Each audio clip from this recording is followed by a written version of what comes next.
Bonjour à tous, bienvenue pour notre nouvel Extra Club en direct. Nous avons la chance d'accueillir Marc Halévy. Bonjour Marc, bienvenue. Le sujet qui nous réunit aujourd'hui s'intitule « Les réseaux, l'autre manière de vivre ». Il correspond en fait à l'ouvrage de Marc, un des derniers ouvrages de Marc, et c'est le titre de son ouvrage. Alors, le principe est le même que pour tous les Extra Clubs. Nous vous proposons d'avoir un format de 3 quarts d'heure, 1 heure, avec un développement donc, de Marc, et puis un temps de questions-réponses. Donc nous comptons vivement sur vos questions. Le propos, Marc, je vais en venir à ta présentation. L'idée, c'est de évidemment répondre à toutes vos questions en direct. Si tel n'est pas le cas, nous avons prévu en fait une adresse à cet effet qui se nomme extraclublive@apm.fr, pardon. Et nous vous proposons en fait de poster vos questions. Marc y répondra dans les quelques jours qui suivent. Avec plaisir. Nous le ferons de façon personnalisée évidemment à votre effet. Alors Marc, tu es physicien, philosophe, prospectiviste et entre autres expert APM. Nous avons la chance de t'accueillir depuis de nombreuses années dans les clubs. Je me suis demandé finalement pourquoi tu t'étais intéressé à cette idée de réseau en fait. Voilà, est-ce que tu C'est relativement simple. Hein. Le fait est que ceux qui me connaissent un peu dans mon message savent que je m'intéresse à toutes les ruptures que nous vivons pour l'instant, et qu'il y en a une qui est l'inadaptation en fait des modèles organisationnels du passé, c'est-à-dire la pyramide hiérarchique, par rapport à cette obligation de répondre à l'effervescence et à la complexité du monde, et qu'il faut donc envisager de nouveaux modèles organisationnels, et le réseau est quelque part la réponse à ce grand défi qui est le nôtre aujourd'hui. D'accord. Alors, nous espérons que tu vas pouvoir nous donner des éléments sur donc, les réseaux, que sont-ils, donc pourquoi les réseaux, comment fonctionnent-ils, et puis impactent-ils nos organisations, vos organisations. Alors, avant de t'entendre et te laisser développer les idées, j'aimerais en profiter pour vous lire quelques lignes donc, du prologue de l'ouvrage de Marc. Ce sujet, ça rejoint ce que tu viens de dire. L'idée de réseau est autre chose qu'un mode technique d'organisation. C'est une autre manière de vivre et de concevoir la relation à l'autre et au monde. Elle ne se limite nullement à une technique managériale ou commerciale. Il s'agit beaucoup plus profondément de fonder un nouvel art du vivre ensemble. Le réseau est une organisation relationnelle au sein d'un ensemble dans lequel elle institue un ordre. Alors Marc, je te propose de nous donner une définition peut-être, ou ta définition des réseaux, et de nous parler aussi des origines des réseaux. Tu as travaillé dans ce sens, et puis après de développer ce qui va constituer pour toi carrément une charte des réseaux. D'accord. Eh bien, qu'est-ce que c'est qu'un réseau? La définition la plus générale qu'on donne et qui est rigoureuse, celle-là, c'est un ensemble. Donc un réseau, c'est un ensemble de petites entités autonomes, en interaction les unes avec les autres, en interaction forte les unes avec les autres, et fédérées par quelque chose qui est une identité commune et ou un projet commun. Ça, c'est vraiment la définition qu'on donnerait aujourd'hui d'un réseau. Mais les réseaux, c'est pas une invention humaine d'abord, et c'est pas une invention récente de seconde main. C'est quelque chose qui existe dans la nature depuis toujours. Et le plus bel exemple que je connaisse moi, c'est de considérer qu'une forêt, c'est un immense réseau. Ce ne sont pas une collection d'arbres les uns à côté des autres. Ce sont des interactions infinies, tant en sous-sol que dans l'air. Et voilà, toutes ces interactions-là font que tout ça travaille et forme un tout qui s'appelle la forêt. Bien voilà, voilà un bel exemple naturel de ce que c'est qu'un réseau, et que nous avons à réapprendre à utiliser dans nos entreprises pour avoir la flexibilité et la créativité nécessaires. Alors, définition, est-ce que tu peux en venir à des... Je sais qu'il y a presque 2 types de définitions, que tu avais 2 approches peut-être à nous proposer.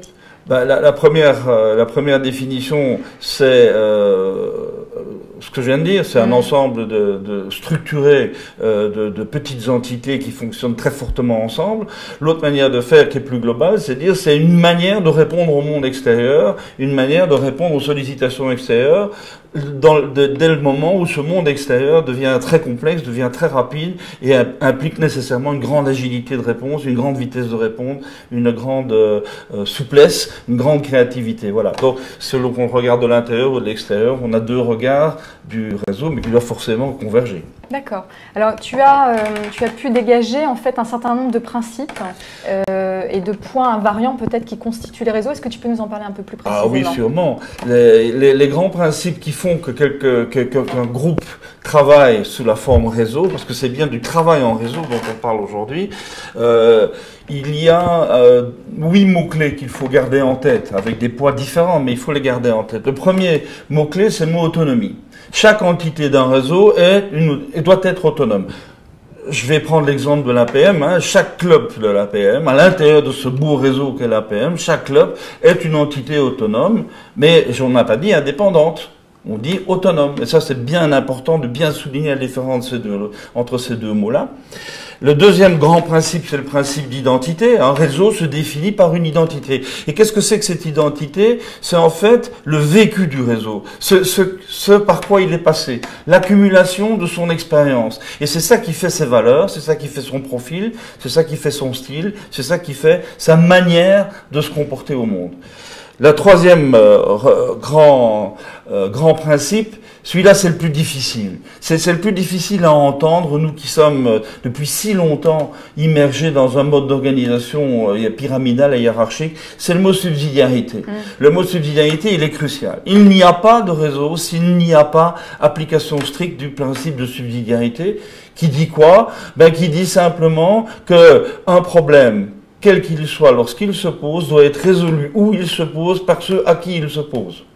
Et que donc le management est un management par exception et non pas par directive. C'est donc un fonctionnement qui n'est pas top-down, mais bien un fonctionnement qui est bottom-up. Alors cette subsidiarité m'amène à parler tout de suite d'un autre principe qui est connexe et complémentaire, c'est comme tout ce qui se pose comme problème doit être résolu sur place par ceux à qui il se pose, ça pourrait laisser sous-entendre, en gros, c'est la philosophie du démerdez-vous, ça ne me concerne pas. Alors ça, évidemment, c'est pas du tout ça qu'il faut dire. Ce qu'il faut dire, c'est que le principe de subsidiarité doit être accompagné par un autre principe qui est le principe de solidarité.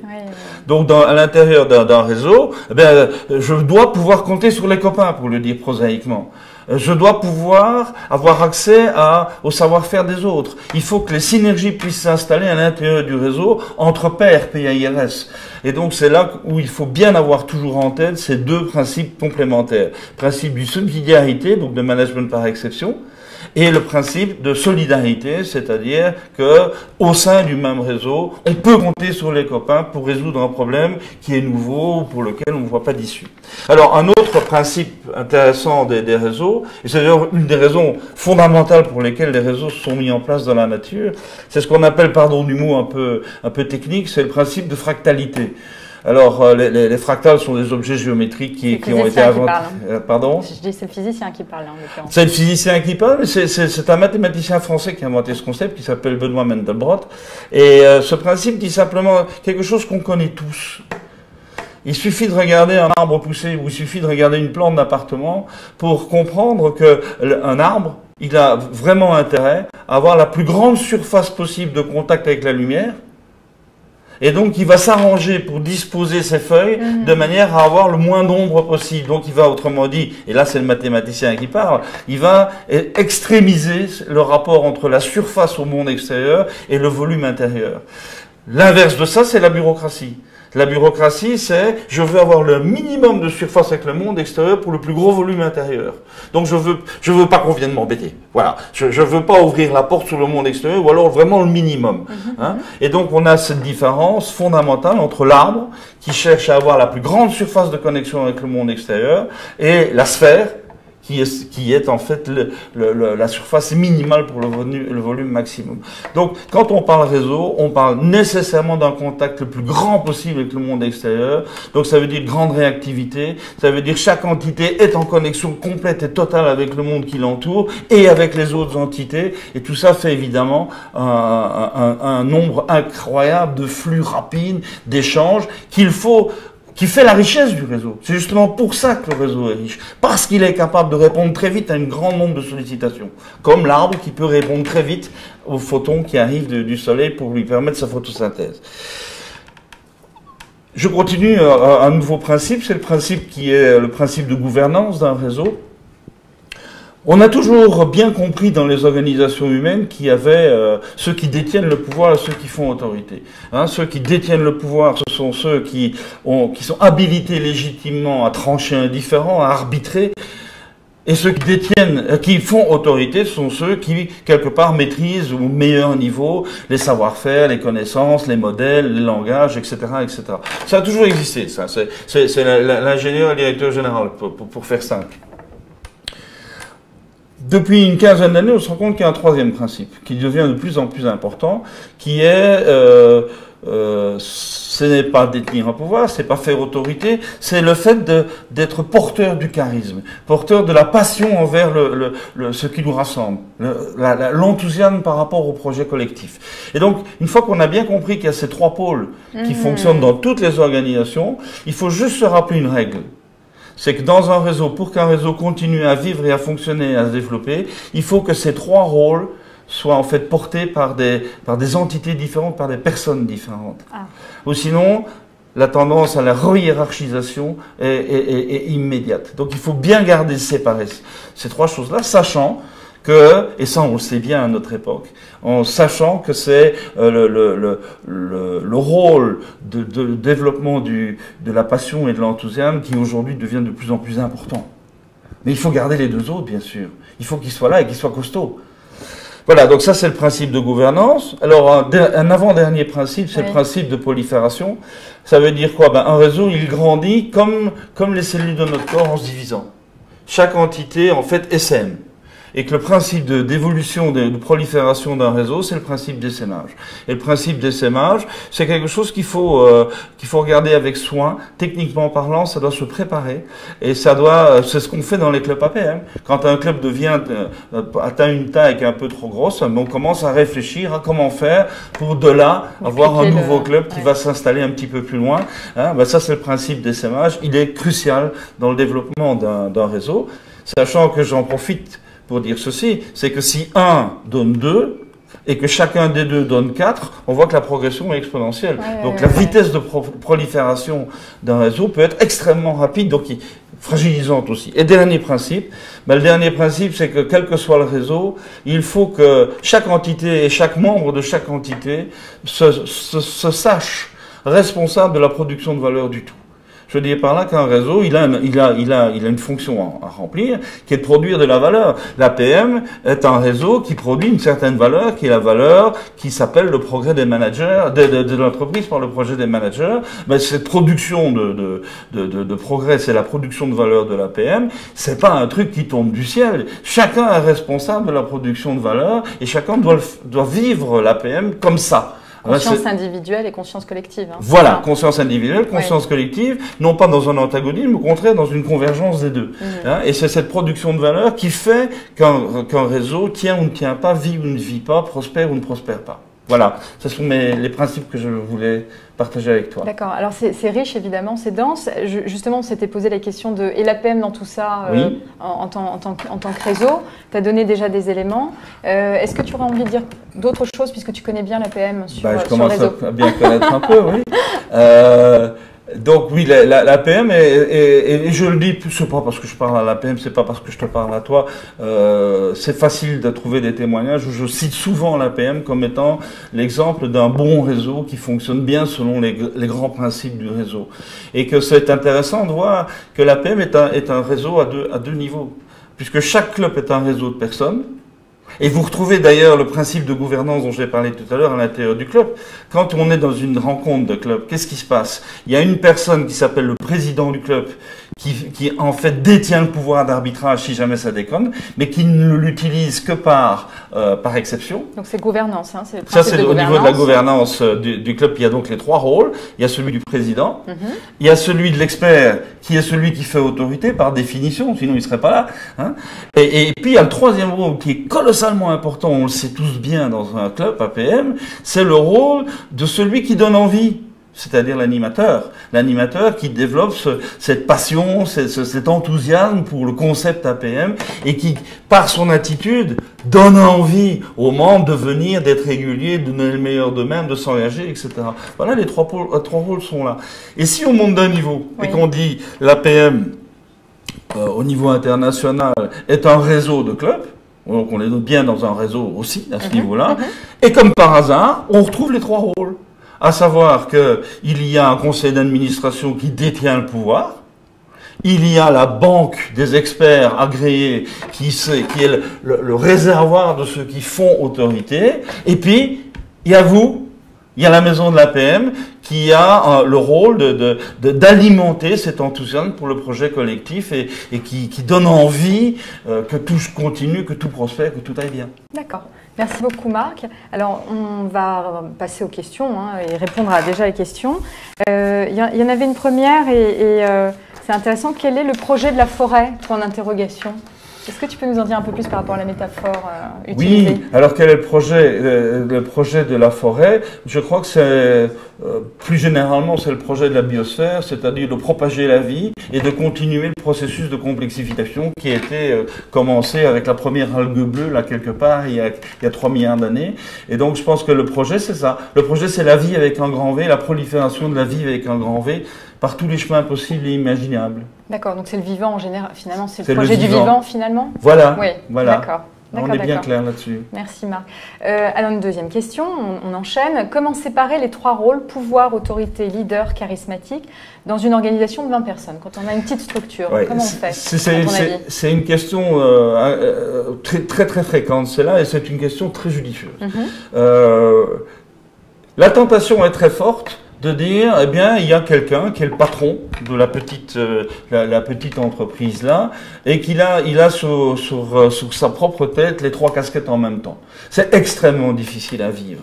C'est extrêmement difficile à vivre, et je pense que là, il y a un effort à faire, et c'est peut-être le premier pas vers le mode de fonctionnement réseau dans une PME, c'est de se dire, eh bien, moi, le patron, je dois rester le leader charismatique parce que c'est moi le garant du projet collectif, parce que c'est moi qui dois donner envie.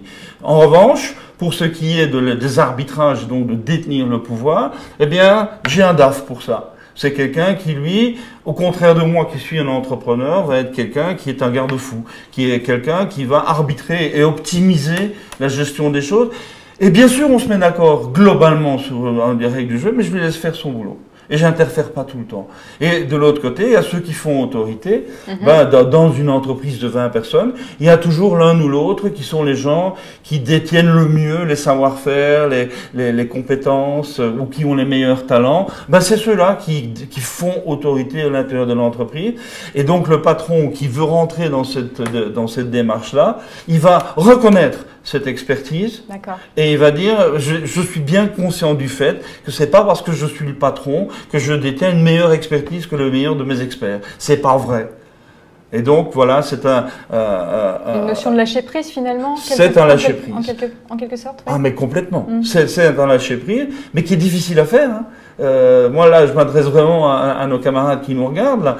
C'est très difficile à faire parce que on a terriblement envie, quand on est patron d'une petite entreprise, d'avoir la main à tous les fourneaux et de tout tenir en main et de tout contrôler. C'est justement ça le principe de la pyramide hiérarchique. Si on veut en sortir, il faut lâcher prise par rapport à ça.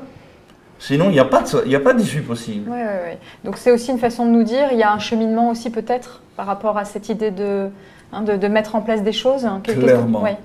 Clairement. Alors la grande erreur qu'on pouvait faire, c'est de croire que le passage du pyramidal au réseau se fait par décret. Il suffit de décider ça le matin en se rasant et de dire ce soir c'est fini. C'est pas vrai. Ça c'est certainement pas vrai. C'est un processus long. C'était la question, pardon, je t'interromps. Quel est le processus de passage d'une organisation pyramidale à une organisation en réseau? C'est justement le point. Parlons de ce processus. Donc ce qu'il faut comprendre, c'est que ça ne se fait pas par décret. C'est pas un coup de baguette magique. Ça nécessite des choses très difficiles, à commencer par un changement de mentalité, un changement de culture d'entreprise, un changement des rôles. Et donc, le fait de passer du hiérarchique au subsidiarisé, par exemple, est quelque chose qui ne se fait pas naturellement, du tout. Parce qu'on est entre nous, on peut dire les choses. La plupart de nos contemporains n'ont absolument pas envie de devenir responsables de ce qu'ils ont à faire au quotidien. Ils préfèrent qu'il y ait un chef qui assume la responsabilité. Mais dès le moment où on passe en principe de subsidiarité, ça veut dire qu'à ce moment-là, chacun devient responsable de la solution qu'il donne au problème qui se pose à lui. Donc ça change quand même relativement fort la manière de fonctionner. Hein. Et donc voilà, je crois que ce processus de passage du hiérarchique au réticulé est un processus qui s'inscrit en général dans une durée de 3 à 5 ans, puis qu'on touche aux valeurs de la culture d'entreprise, là. Donc c'est 3 à 5 ans, et que ça doit se faire par étapes. Et certainement pas par décret. Alors la meilleure méthode, oui. C'est très probablement de fonctionner par projet. D'essayer progressivement de faire travailler les gens ensemble de manière autonome et de manière subsidiarisée dans un projet bien clair d'abord. Vous voyez, ça fonctionne. Et vous n'avez pas trouvé ça amusant? C'était pas gratifiant de prendre en charge un vrai problème et quelque chose de beau à faire? Et progressivement, eh bien, par contagion interne, les choses se mettent en place. Mais pas facilement. Il faut vraiment que le patron qui gouverne ce processus soit d'une patience d'ange. Et répète 1000 fois, 10 000 fois, 100 000 fois pourquoi on le fait, comment on va le faire, etc., etc. Dernière chose que je dis sur le projet, sur cette question, c'est que le processus dont on parle là, oui. Ce processus de passage, il y a pas de recette de cuisine. Je ne pourrais pas, moi, demain matin, écrire un livre de 20 pages en disant « il suffit de faire ça, le problème est résolu ». C'est juste pas vrai. Il y a plein de variantes liées au métier, à la culture de l'entreprise, à l'historique de l'entreprise, au type de profils qui y sont, au niveau moyen d'éducation, l'âge.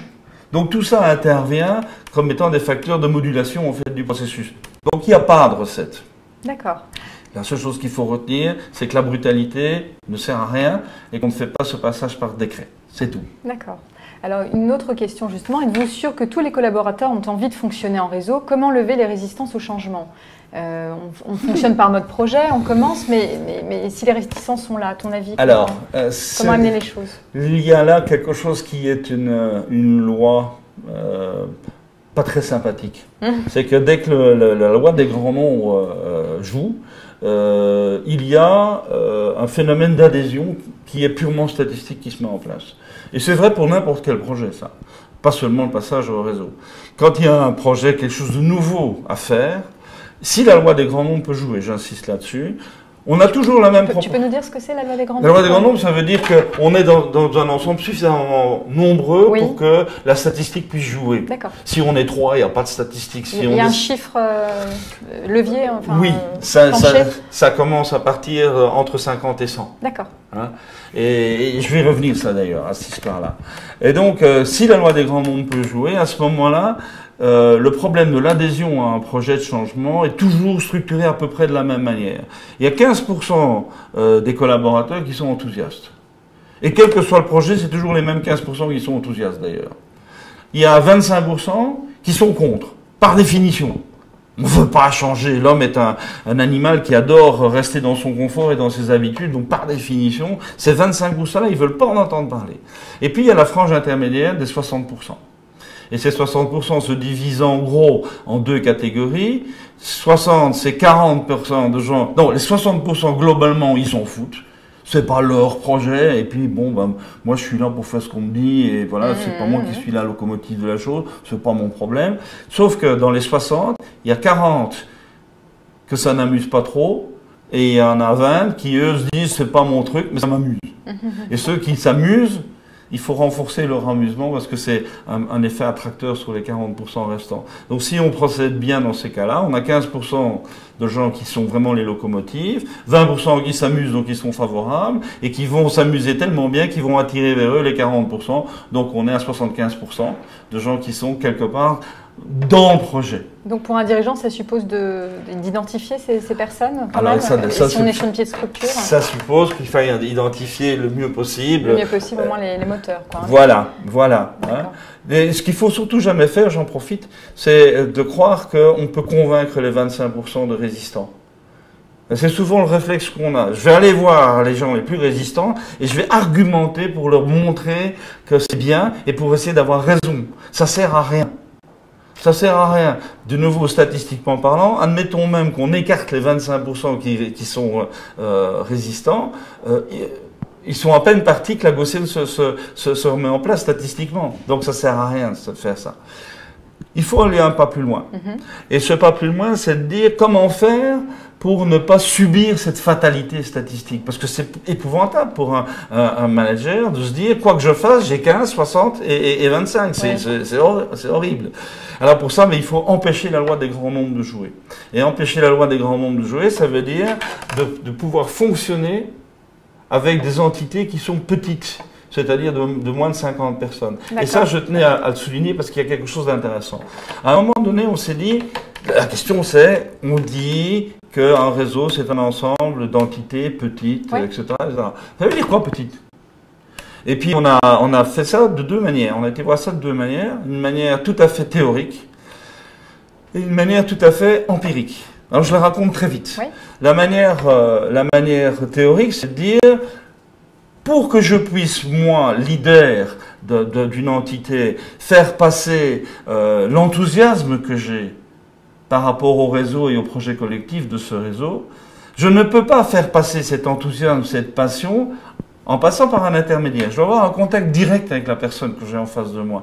Et pour que ce message puisse passer, il faut que la confiance soit établie entre nous deux. Ça veut dire qu'il faut que j'ai une relation personnelle avec cette personne, que je la connais suffisamment et qu'elle me connaisse suffisamment pour que le courant puisse passer entre les deux. Or, ça, on sait tous bien qu'un être humain, il a très très difficile à gérer plus de 50 relations personnelles en parallèle. Donc 50, c'est la limite. Et puis on s'est dit, oui, mais enfin ça c'est un peu théorique.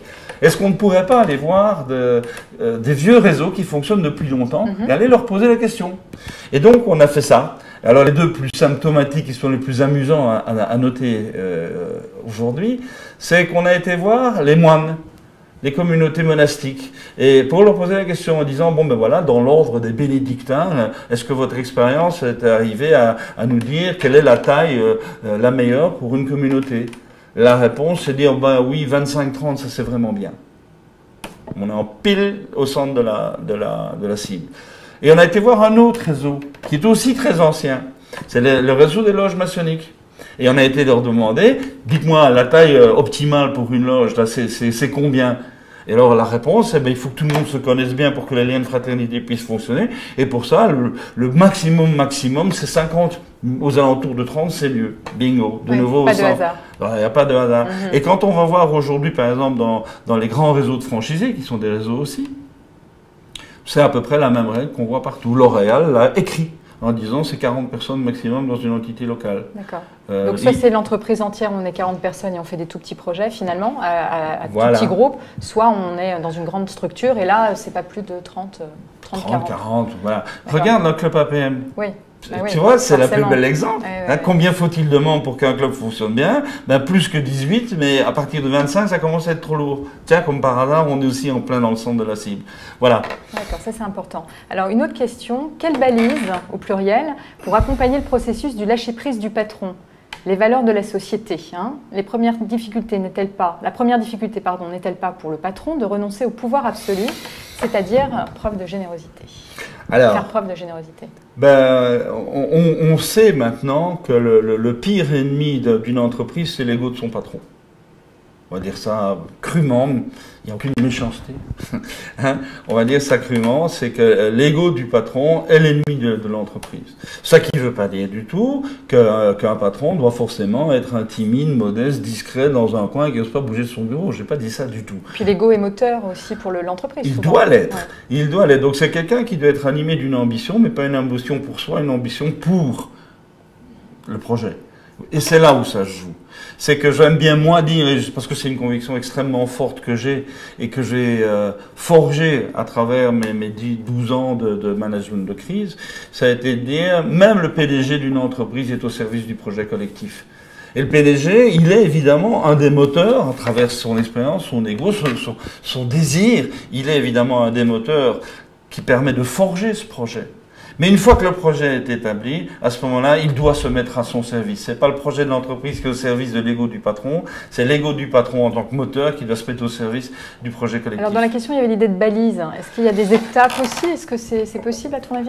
Oui, parce que imaginons que nous soyons dans une PME traditionnelle de 20-25 personnes qui fonctionne de manière très hiérarchique avec le père fondateur qui a monté monter cette entreprise à la force des bras et qui en est bien sûr encore le moteur. Et admettons pour une raison quelconque, cette personne décide de basculer vers un mode de fonctionnement réseau.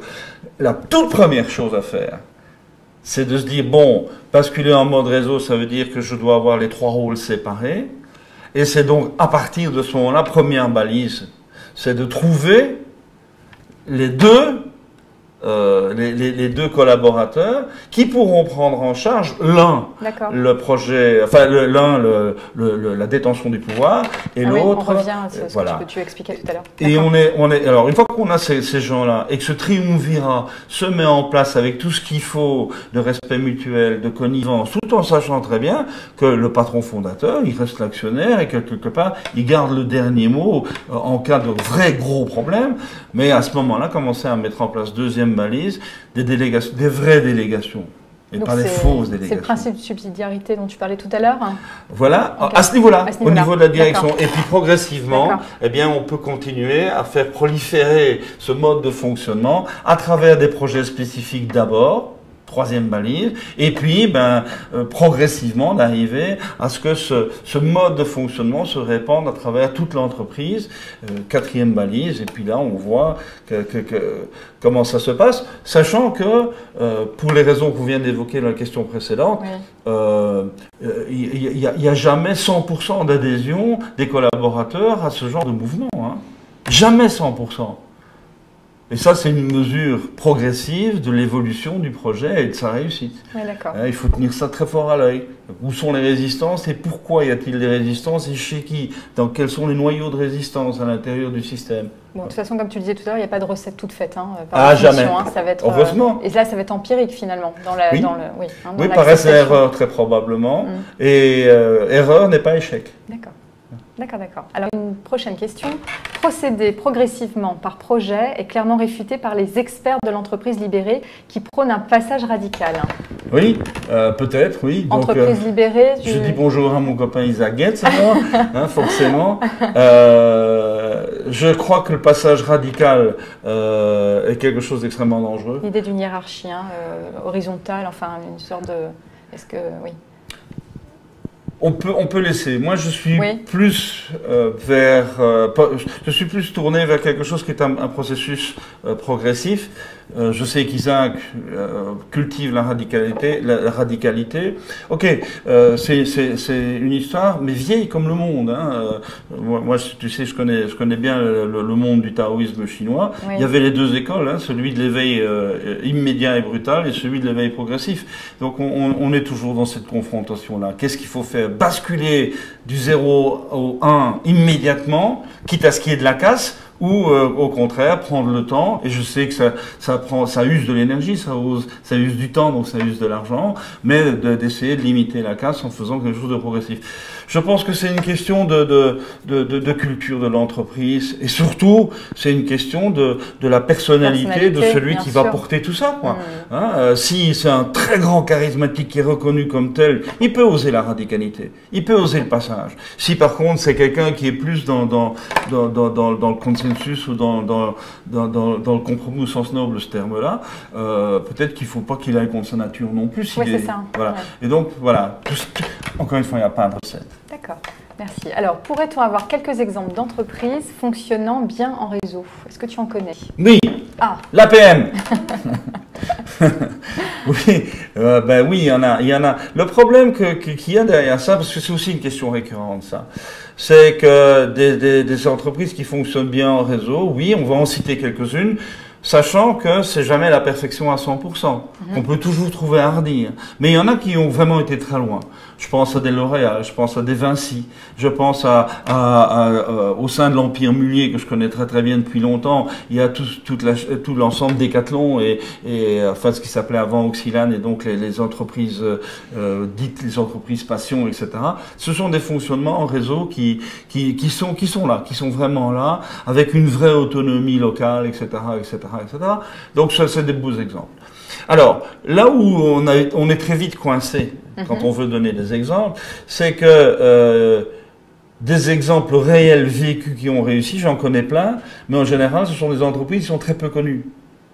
Pourquoi? Parce que on est toujours dans un monde où on focalise le regard économique sur les grosses entreprises cotées en bourse qui sont un peu les fleurons de l'économie d'avant. Mais ces entreprises-là, il n'est pas question, dans leur tête à elles, de passer à un fonctionnement réseau. Au contraire, les difficultés vécues resserrent de plus en plus le pouvoir réel au centre, au sommet de la pyramide. Et donc, c'est des contre-exemples absolus, la plupart.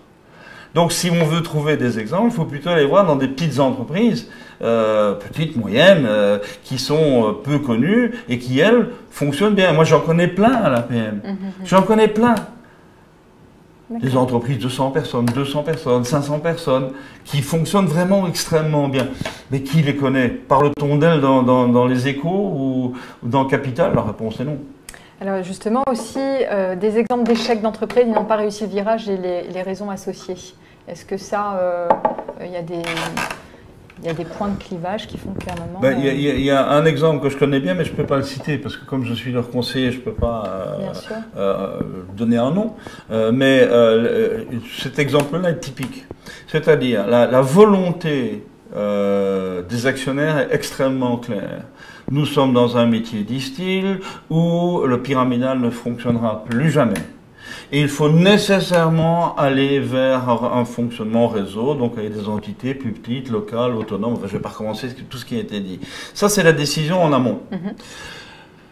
Mais, le management de cette entreprise, c'est une grosse entreprise, hein, le management de cette entreprise est typiquement issu du monde de la finance.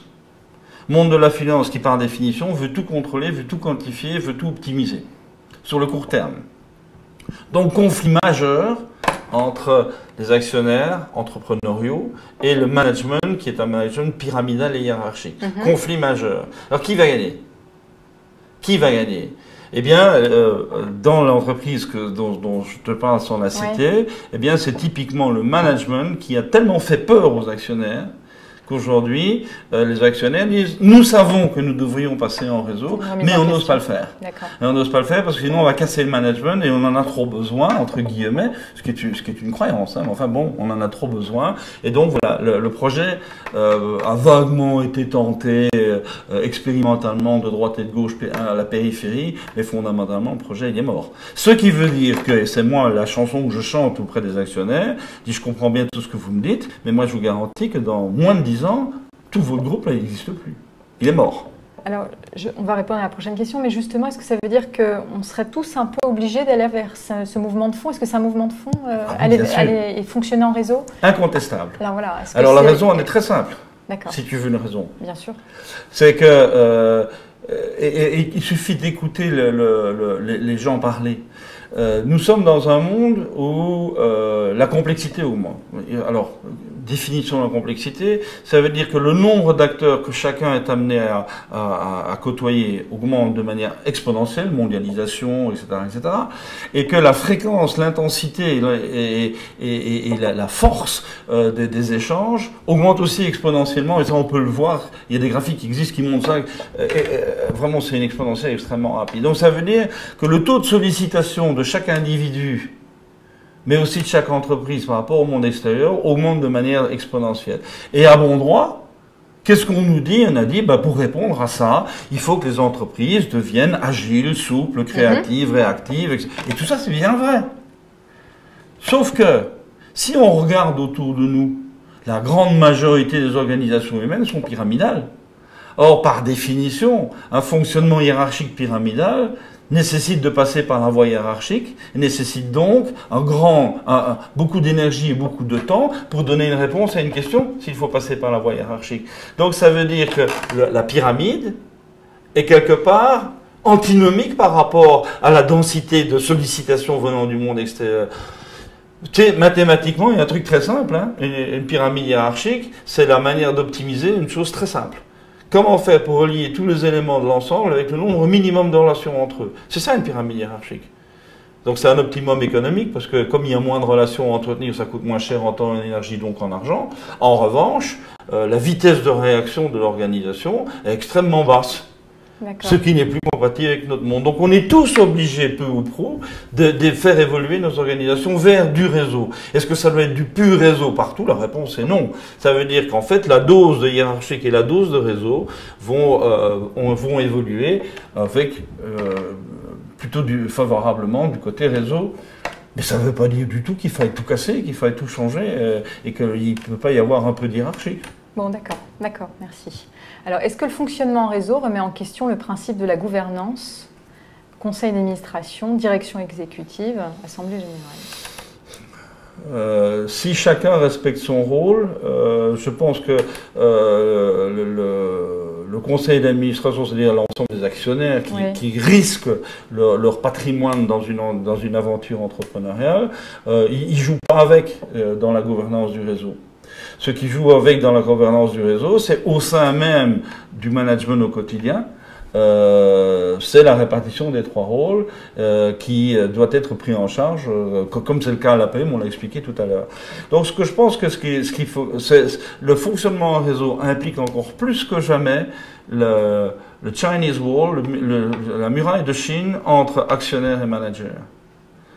Ce qui ne veut pas dire du tout que les actionnaires n'ont pas leur mot à dire, mais une fois que la mission de l'entreprise est clarifiée, une fois que les actionnaires ont bien clairement exprimé ce que l'entreprise est censée leur apporter en échange du risque entrepreneurial qu'ils prennent, leur rôle s'arrête. Et à ce moment-là, on rentre dans un mode de fonctionnement qui peut être hiérarchique ou qui peut être réticulé. Et s'il est réticulé, c'est l'affaire du management, c'est plus l'affaire des actionnaires. D'accord. Quel avenir pour les grandes organisations par construction centralisée versus les petites, start-up, etc. Des conseils pratiques pour elles? Pour les start-up? Oui. Bon, ceux qui me connaissent un peu savent que la réponse à la première question va être assez péremptoire. À savoir, les grandes entreprises hiérarchiques qui existent encore, pour moi, sont des dinosaures qui vont disparaître dans les 20 ans qui viennent. Pas parce qu'ils ne sont pas du tout adaptés au monde. En revanche, les startups, par définition, travaillent beaucoup plus sur un mode d'ajustement mutuel au quotidien, avec beaucoup de souplesse, beaucoup d'agilité, beaucoup de créativité. Ils ont aussi un danger. Leur danger à eux, c'est justement de croire que l'on peut continuer à croître en faisant de l'ajustement mutuel sans organisation. Ça, c'est le danger. Et donc, je pense qu'il faut apprendre aux petites entreprises très créatives à commencer, lorsqu'elles commencent à gagner en taille, à vraiment mettre en place une charte de réseau, à savoir comment on va évoluer, comment on va assumer les différents rôles, comment on va essaimer, ça sont les 2 questions fondamentales. 1, quelle est mon identité? Je suis qui? Donc c'est poser la question, oui, c'est ça. Quelle est mon identité? Et 2, quelle est ma finalité? D'accord. Hein, ça, ce sont les choses qui vont être les garants de la cohérence du tout. Une fois que ça c'est fait, alors on met en place les techniques d'SMA, les techniques de subsidiarité, etc. Mais d'abord définir son identité et définir sa vocation. Et ça doit être très clarifié. Très clarifié. Et c'est pas le plus simple. D'accord. Alors, on construit un réseau, mais les interlocuteurs changent. Comment pérenniser? Ça, c'est intéressant aussi. Encore une fois, la pérennité du réseau passe par la pérennité de son identité et de son projet. D'accord. C'est tout. Donc, une fois qu'on sait qui on est, on sait où on va, que les acteurs changent, on leur dit, ben voilà, tu viens de rentrer dans quelque chose qui sait qui il est et qui sait où il va. Et là, c'est pas aussi brutal que ça, mais en gros, c'est quand même, c'est apprendre ou laisser, quoi. C'est ça le fondement. C'est ça qui tient le tout ensemble. Alors, ça peut évoluer, mais lentement. D'accord. Alors, travailler en réseau, est-ce passer de la baleine au banc de poissons? Banc de poissons organisé, hein. Donc c'est pas une collection de poissons indépendants les uns des autres qui vont n'importe où, n'importe comment. C'est donc bien un banc de poissons organisé, comme on le voit parfois dans des magnifiques documentaires avec les poissons dans les coraux là, qui fonctionnent ensemble au quart de tour. Oui. Ce qui pose d'ailleurs un problème, parce que comme il n'y a pas de chef, comment font-ils pour communiquer et tourner dans l'espace tous exactement au même moment? C'est un vrai beau problème de physique, ça. Mais ça, je te le garderai pour après. Oui, je veux bien. Et donc, oui, quelque part, passer de la baleine à l'énorme banc de poissons, c'est une belle image. Une autre image qui est intéressante, c'est de passer du gros tonnier qui est une usine à pêcher le poisson, à la flottille de petits bateaux de pêche qui chacun ont leur autonomie, mais qui quelque part communiquent beaucoup entre eux pour savoir, ah là j'ai trouvé un bon, là il se passe ceci, là il se passe cela, et donc de pouvoir coordonner les activités de chacun des bateaux de la flottille. C'est une autre image qui peut fonctionner aussi. Merci Marc. Alors la société actuelle est-elle prête à se lancer dans une entreprise, entrepreneuriat entre parenthèses, en réseau sans entreprise avec contrat de travail? Ah, alors à ton avis? La société actuelle, je ne sais pas, est-ce qu'on parle d'une société commerciale au sens d'une entreprise, ou c'est la société, la société française? On prend plutôt dans le deuxième sens, non? Hein? Alors, si on va très loin dans la notion de réseau, et ça c'est aussi quelque chose que je défends très très clairement, c'est que nous allons avoir de plus en plus une image de l'entreprise qui est un réseau de personnes autonomes. Sur les mêmes mots. Je vais juste au bout du raisonnement. Et donc une personne autonome, quelque part, c'est le contraire du salarié. C'est un cadre législatif différent finalement. Et c'est un cadre législatif complètement différent. Alors ça, c'est une tendance lourde aujourd'hui. C'est une tendance lourde en Europe qui se manifeste peu en France, parce que le droit du travail en France, il est ce qu'il est, et il est construit sur l'idée de salariat. Et c'est très difficile de sortir de ce cadre-là en France, mais on n'a pas le choix. Moi, je travaille beaucoup avec des gens qui sont des juristes du travail et des avocats du travail. Ils sont tous tout à fait conscients du fait que le droit du travail tel qu'il est aujourd'hui en France est absolument plus du tout adapté à la réalité économique que nous vivons à l'échelle européenne et mondiale. Et que, par exemple, un exemple parmi 1 milliard d'autres, c'est que le télétravail, au sens vrai du terme, est en contradiction profonde, juridiquement parlant, avec le contrat d'emploi tel qu'il est pratiqué en France. Vu que le contrat d'emploi, en gros, c'est l'obligation d'être à un bon endroit donné pendant une durée donnée, à des heures données, en échange d'un chèque de fin de mois. Télétravail, c'est pas ça. La notion d'endroit donné n'existe plus, la notion d'horaire donné n'existe plus non plus. Donc, juridiquement parlant, le contrat... le télétravail et le contrat de salariat sont en toute rigueur pas compatibles. Donc il va falloir que ça évolue. Alors pourquoi pas aller plus loin? Et pourquoi pas se dire, dans le fond, c'est peut-être une bonne idée que chacun devienne son propre fonds de commerce, que chacun devienne sa propre entreprise. Hein? Et donc il y a là quelque chose qui est évidemment le stade d'après, mais qui n'est pas idiot. On va faire un petit chemin, petit chemin de détour. Si jamais on dit, ah ben voilà, c'est une entreprise, elle est florissante, mais cette entreprise n'a qu'un seul client. Le réflexe de n'importe qui en bon sens, c'est oula, situation dangereuse. Quelle fragilité aval. Ben c'est ça un salarié. Un salarié, c'est quelqu'un qui a un fonds de commerce, ce qu'il sait faire, et qui n'a qu'un seul client. Donc s'il perd ce client-là, ben c'est un drame. Donc vous sentez bien, tu sens bien qu'on ne peut plus faire ces 2 poids 2 mesures. Voilà. Mais d'autre part, est-ce que nous sommes préparés psychologiquement, culturellement, juridiquement à assumer d'être tous indépendants et de transformer le contrat d'emploi en contrat d'entreprise B2B? La réponse, elle est non, on n'est pas prêt. Mais je pense que c'est incontournable. Progressivement, on va avoir cette évolution, c'est-à-dire où finalement tout va devenir réseau de personnes indépendantes, de personnes autonomes. Oui, autonome. Hein, et donc le risque, c'est peut-être la désunion. Est-ce que c'est un risque? Oui, bien sûr. Hein, donc ça veut dire que si l'autonomie devient indépendance, à ce moment-là, on a une collection de prima donna, les unes à côté des autres, qui évidemment détruit toute forme de cohésion, toute forme de cohérence et toute forme de complicité. Donc pour contrer ça, il faut toujours revenir aux fondamentaux. Les fondamentaux d'un réseau, d'un travail en réseau, c'est définir l'identité par le bas et définir la vocation par le haut, le projet par le haut.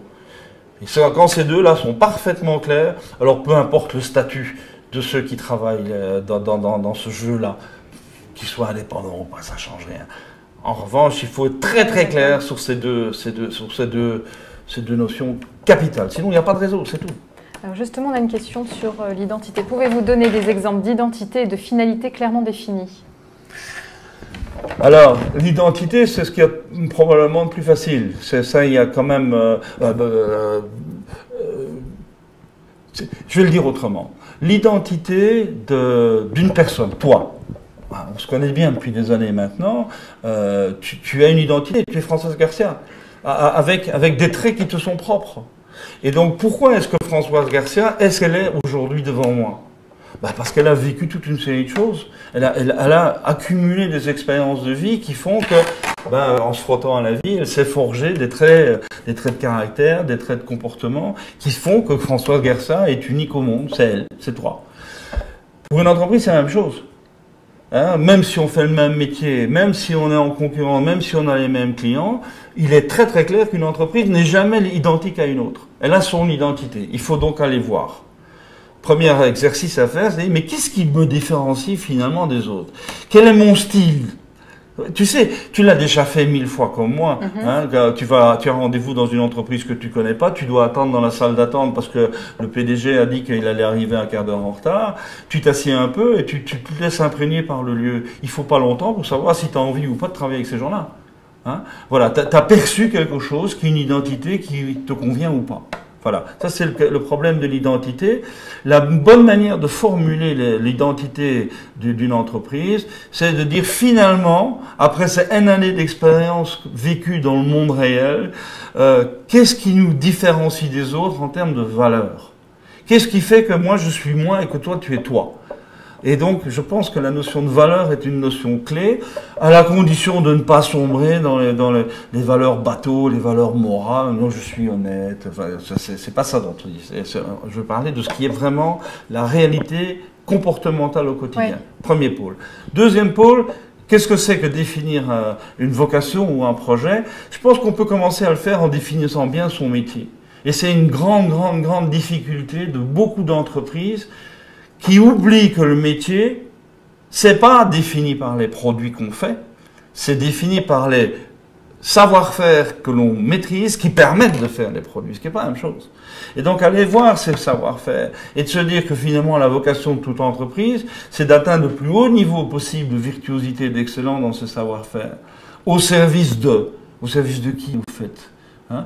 Et donc je crois que là on est vraiment dans une interrogation très profonde et très forte. Je sers à quoi, moi, en tant qu'entreprise? Mon entreprise, pourquoi faire? Et si on ne sait pas répondre à cette question-là en tant que patron, évidemment, nos collaborateurs, quand le réveil sonne le matin, pourront répondre à la question en disant pourquoi me lever, quoi. Oui, hein? Donc voilà, je pense que, je ne sais pas si j'ai répondu à la question. Évidemment, il n'y a pas de réponse universelle. Il n'y a pas de réponse universelle. Moi, j'ai tendance à dire, mais c'est un clin d'œil, c'est qu'il y a deux choses qu'il faut éliminer de la notion de finalité d'une entreprise. La finalité d'une entreprise, ça n'est pas fournir des rentes financières à ses actionnaires. Et la finalité d'une entreprise, ce n'est pas de fournir des rentes sécuritaires à ses employés. Ces deux extrêmes étant écartés, à ce moment-là, on a le champ libre pour aller voir un peu plus loin. D'accord. Alors on arrive à la fin, pratiquement. Il y a encore une question. Comment arriver à avoir une culture commune d'entreprise si chacun a son fonds de commerce à lui? Alors ça rejoint un peu ce que tu disais tout à l'heure. Oui. Donc chacun a son fonds de commerce, ça veut dire quoi? Oui. Ça veut dire que chacun fonctionne dans le but de remplir sa mission personnelle. Ça ne veut absolument pas dire que cette mission personnelle ne s'inscrit pas dans un projet collectif et dans une identité collective. Encore une fois, il faut distinguer le personnel du collectif. Alors, mon fonds de commerce à moi, c'est le côté personnel. Je prends un exemple concret. Je suis expert APM depuis 1999. Bien. Est-ce que je suis donc tout à fait indépendant? Je ne suis pas salarié, moi, de l'APM. Hein, donc, je suis vraiment quelqu'un qui fait sa vie et qui vient travailler dans le monde APM régulièrement. Je vais être à ma 400e intervention, je crois, bientôt. Donc, est-ce que ça veut dire pour autant que je ne partage pas les valeurs de l'APM? Est-ce que ça veut dire pour autant, sous prétexte que je suis dans un régime indépendant par rapport à l'APM, que je ne puisse pas rentrer dans la culture de l'APM avec joie, avec enthousiasme? Non, évidemment. D'accord. Il y a une vraie volonté. Alors, on va peut-être arriver à la conclusion, Marc. Est-ce que tu veux nous dire quelques mots? Est-ce que tu veux reprendre des éléments clés ou donner un message vraiment fort à nos dirigeants après tout ce que tu nous as dit? Des choses à retenir vraiment particulièrement? À retenir particulièrement, oui. Je crois que j'ai bien insisté sur une première chose, c'est clarifier l'identité, clarifier le projet. C'est ça qui tient tout ensemble. Et l'autre chose que je n'ai pas dite, mais j'en profite comme tu me laisses une petite fenêtre, c'est que qu'on le veuille ou qu'on ne le veuille pas, aujourd'hui, on a des petits gars derrière qui s'appellent la génération Y et derrière la génération Z, qui eux, de toute façon, vont refuser radicalement de fonctionner selon le mode pyramidal hiérarchique. Donc de toute façon, on n'a pas le choix. Bien, écoute, merci à tous de nous avoir suivis et à très bientôt. Au revoir. Au revoir Françoise. Au revoir Marc.